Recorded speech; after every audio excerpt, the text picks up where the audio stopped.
Alright, here we are at the office. This is where our customers would come in to see us. This building is a 50 by 50 and this office is a 12 by 12. It's added onto the side of it there with a door to access the shop. Give you kind of a quick scope of the office here. This is the office, customer waiting room, employee lunch room, and whatever else happens in here. Got a bunch of great memorabilia that I keep around, mostly a bunch of junk, but to me each piece has a little meaning, a little story behind it. It does bring up good conversation topics with customers.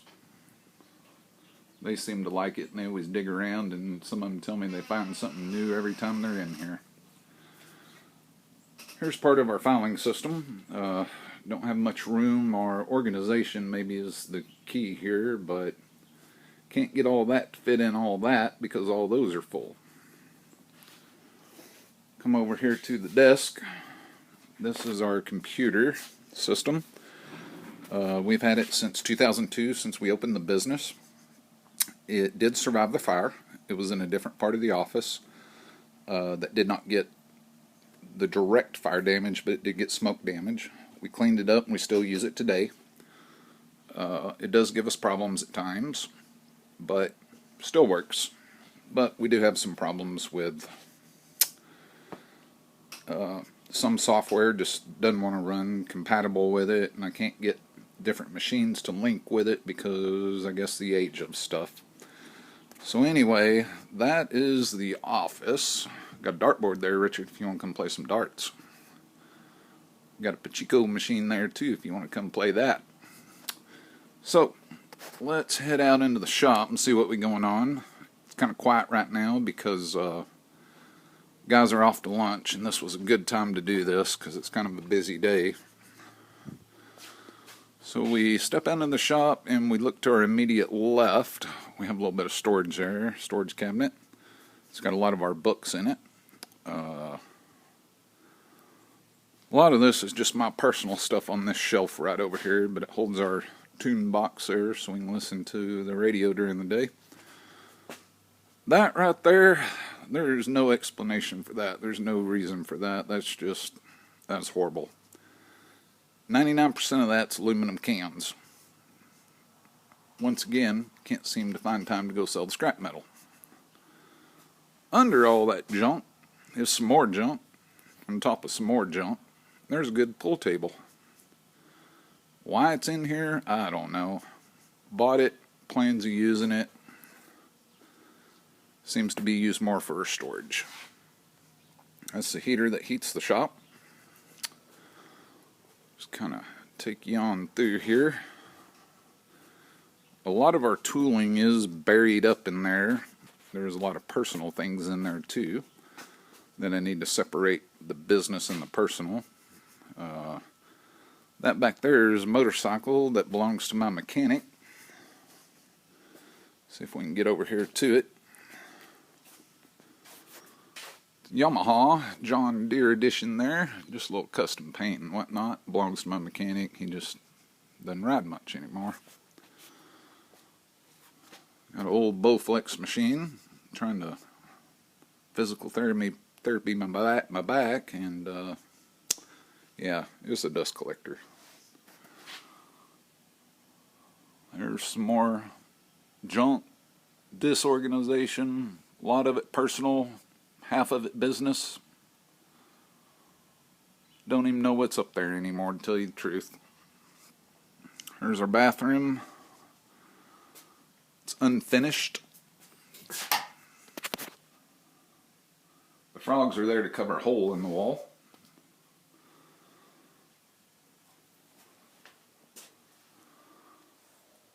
Just never really got around to finishing this thing. Kind of small, but it does the job. We don't live in here, so it's usually quick in and out type deal. There's that view back over that way. That's pretty horrible. I almost look like a hoarder. I'm embarrassed about that, but it is what it is. There's some work our mechanic Cody Fisher was doing today, putting a new headlight in this International here. Well, 5.9 Cummins we got sitting around. Got to get a core ready to go back on it.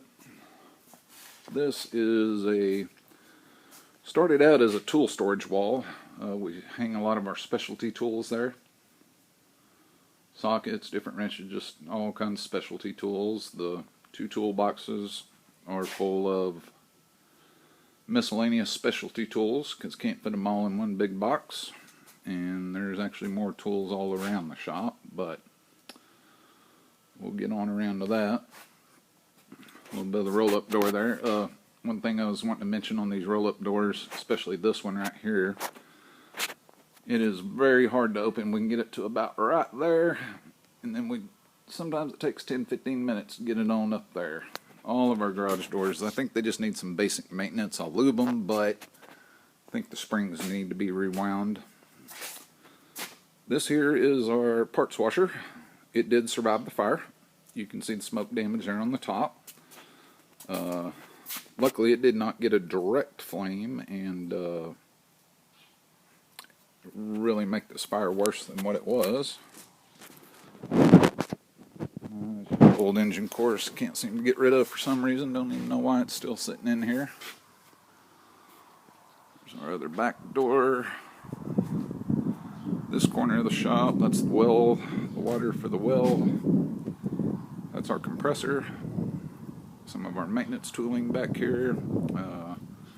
Compressor, it seems to do a pretty good job. The belt does slip, I do believe, and it takes forever and a day to build up some air.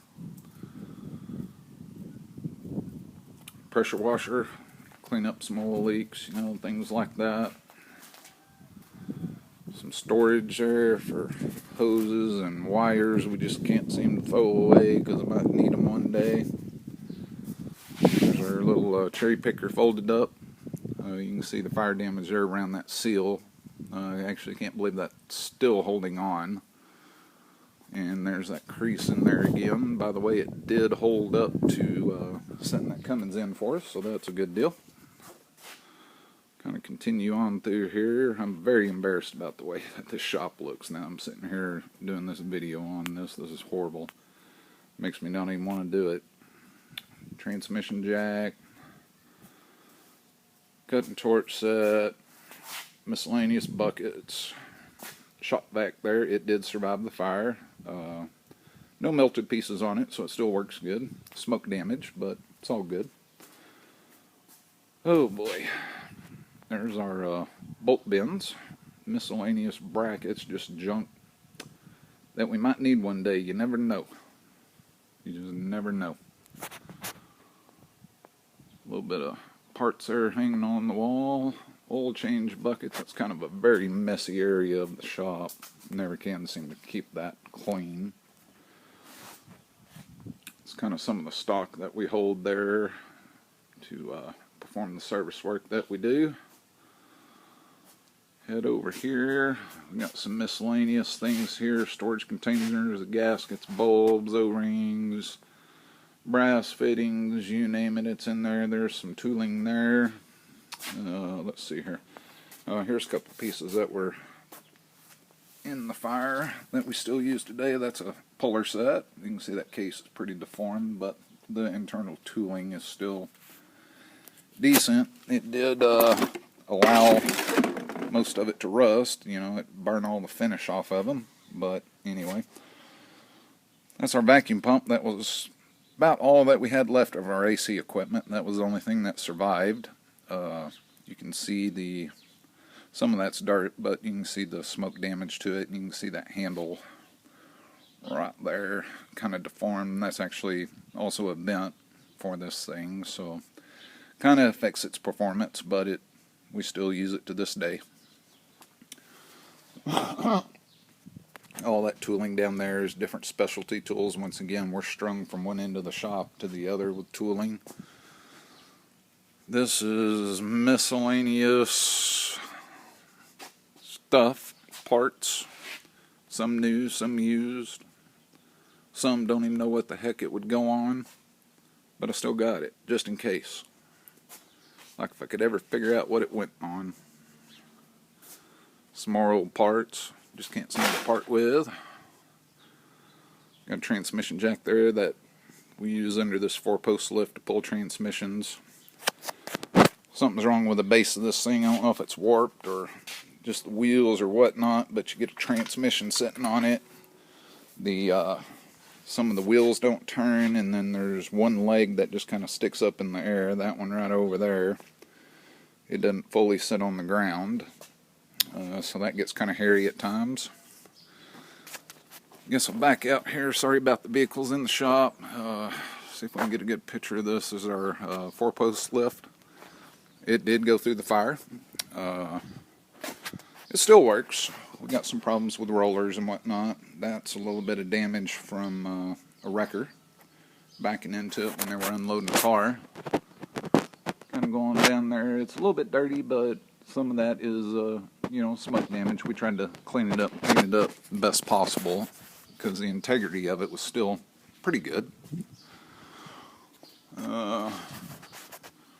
Our seal packing there is kind of starting to leak there on the hydraulic cylinder for the lift itself. See if we can get down here. I don't know if we're going to be able to see these rollers the way they set up in there.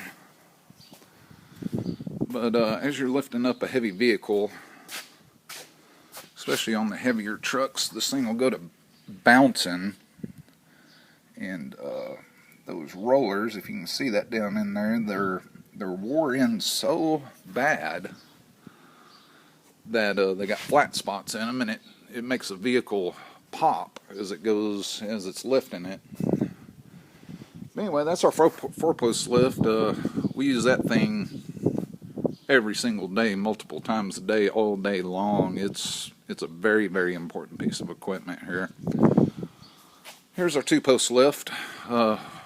We don't use it as much, but we do use it for mostly brake work, things like that, chassis work. It does work very well. It did survive the fire also. One thing that's kind of odd, whenever the guys come out and installed it, that's the way they installed it, so I won't be calling them out again. And then really the only other problems, we've got 2 issues. All these pads pretty wore out, and sometimes it's hard we can't even get these adapters to sit on there right to lift up the car sometimes. And then the other thing, there's a stupid minor thing, but it gets us in a bind sometimes when you forget it. This little lock's supposed to go in that clip. Half of it's missing, so it doesn't clip in there, and if that lock hangs and that other one keeps going, we got a car sitting sideways. But luckily we've never had that happen, because we are always paying attention most of the time. Sorry about the mess in here today, guys. This is we've been very, very busy today. This right here is the engine that cherry picker. It did successfully stick it in there, so we're good to go there. This right here is a problem with